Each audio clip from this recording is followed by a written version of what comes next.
When you're a tall girl, it's the only thing that people see. It's not the only thing I see. Welcome to MsMojo, and today we're counting down our picks for the top 10 worst Netflix romance movies. Mild spoilers ahead. I'm sorry, I suck so bad. For this list, we'll be looking at the cringiest Netflix films that bring everything but the love. If we missed any of your least favourite romances, let us know in the comments below. Number 10, Squared Love. He's not for me.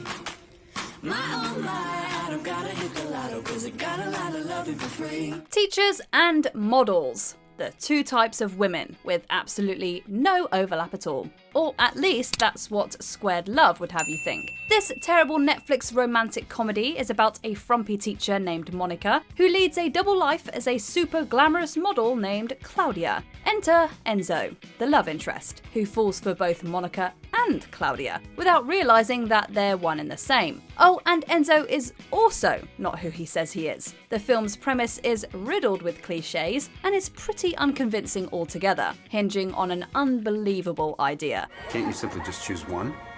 They almost look the same, wouldn't you agree? It's got some pretty old-fashioned and sexist ideas about women as well, making this one a skip for us. Number 9, Ibiza. A romantic comedy starring Rob Stark as a hot DJ set in Ibiza that should have been an automatic hit as far as we're concerned. But this 2018 Netflix movie was anything but. Ibiza stars Gillian Jacobs as Harper, a bored, disgruntled New Yorker who has to fly to Spain for work. While in Spain, she meets Leo, the aforementioned Rob Stark, or Richard Madden. It's photo blackmail, so you'll have to see me again to delete it. Right. Harper follows Leo to Ibiza, and something barely passing for romance ensues. Never dated a guy like you. Me neither. While that may sound like a promising premise, any humour in this film falls flat, and there's barely any chemistry between its two leads. Thank you for coming to Ibiza for me. I didn't come to Ibiza for you. Ibiza should have given us sexy, fun, and playful, but ultimately, it gave us nothing. Number 8, Sierra Burgess is a loser. Following her role as Barb in the first season of Stranger Things, fans were hoping for big things from actress Shannon Purser. When it was announced that she would be starring alongside Noah Centineo in a modern adaptation of Cyrano de Bergerac, there was a lot of goodwill for the production. This is kind of interesting. Your voice sounds different than I remember it. Oh, yeah, I have a cold, so it's kind of mannish. Unfortunately, Sierra Burgess is a loser completely fell short of our expectations. She's actually kind of cool. In like a totally unfortunate way. Purser does her best with the character and narrative, but what she's given to work with just wasn't great. Catfishing is sort of essential to the plot of Cyrano, but Sierra kisses someone without their consent and even pretends to be deaf. And your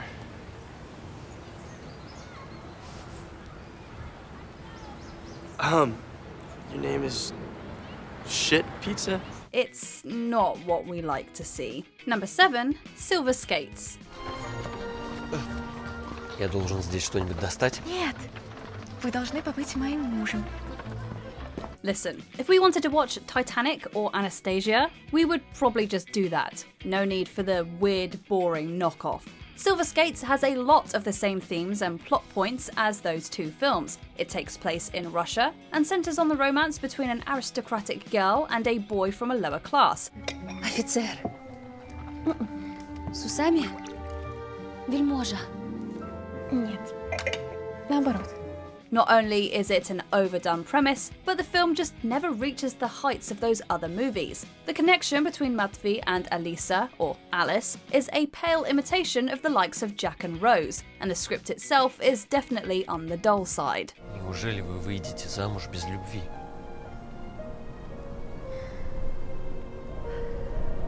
Любовь — это всего лишь слепые половые инстинкты, которые...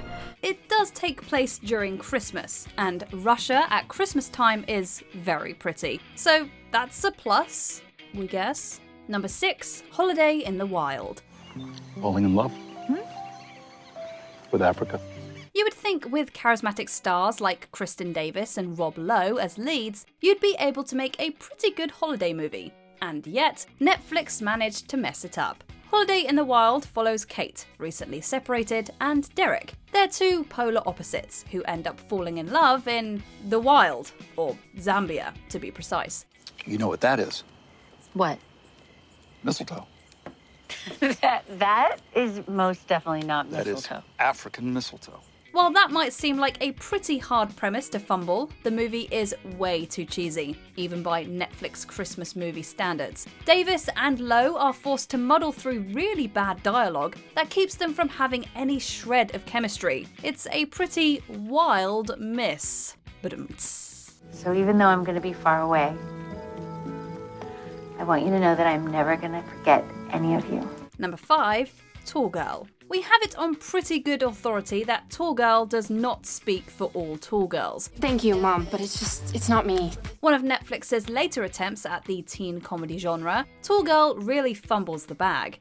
The story follows Jodie Cramen, the titular tall girl, as she navigates high school and the struggles of being tall. Now I'm just trying to get through the day with as few people as possible asking me, well, how's the weather up there?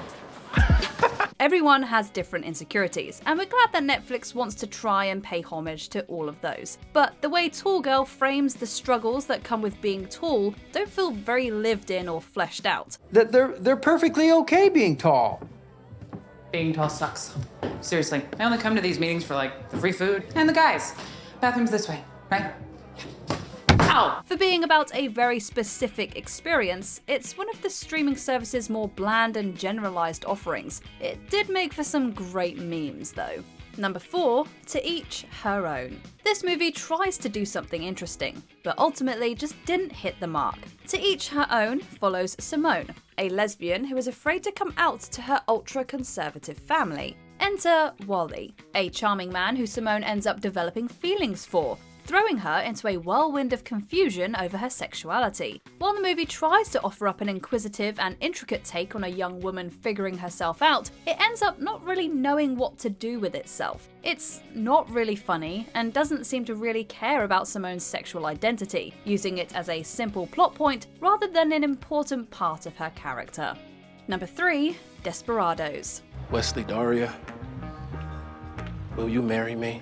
What? What? No, I don't want to marry you, but I would like to date you. 2020's Desperados sees the reunion of Nassim Pedrad and Lamorne Morris, who most notably played love interests on the beloved sitcom New Girl. Sounds like it should have been a big hit, right? Wrong. Instead of living up to the hype, the movie is, in a word, dumb. With nothing but gross-out humour and bad dialogue to offer, Desperados simply wastes the talents of its very capable actors. I was in a bit of a car accident. My phone's at the resort. I'll call you when I know more. Nassim Pedrad, in particular, barely has anything of interest to do, and almost none of the so-called jokes in the film land. What do you think, I followed you here like a lunatic because I'm so obsessed with you? I followed someone else because I'm so obsessed with him. We hope to see better for Pedrad and Morris in the future. They deserve it. Number 2, The Kissing Booth. Sometimes even the most popular Netflix films are still the worst. And even though they're the worst, sometimes they even spawn huge, successful franchises. So is the case with 2018's The Kissing Booth, which explores an enemies to lovers narrative between high schoolers Elle and Noah. You're crazy. I'm crazy about you, Elle.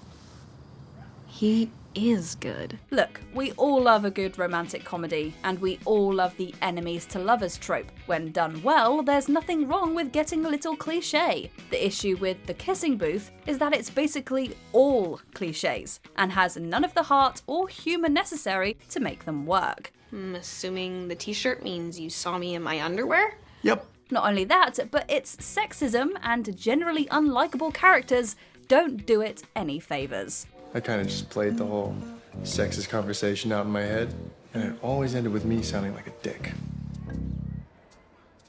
Before we continue, be sure to subscribe to our channel and ring the bell to get notified about our latest videos. You have the option to be notified for occasional videos or all of them. If you're on your phone, make sure you go into your settings and switch on notifications. Number 1, The Wrong Missy. We're either gonna end up married or I'm gonna end up naked and dead in a ravine somewhere. I don't see that happening. Which one? I'm down for either. Ah, another romantic comedy that makes fun of any woman who falls outside of the male ideal. You'd think by now we would have moved past that a little. But The Wrong Missy proves we haven't, not by a long shot. Starring David Spade, the film follows a man named Tim who meets a beautiful woman named Melissa and asks her to go to Hawaii with him. Bye. To be continued. Yeah, for sure. However, after a case of mistaking phone numbers, he realizes he has invited a different Melissa, nicknamed Missy. Unlike the first Melissa, this Melissa is a little too much of an oddball for Tim to handle. The film is crass, sexist, and dumb, not offering much empathy to any of its characters, least of all Missy.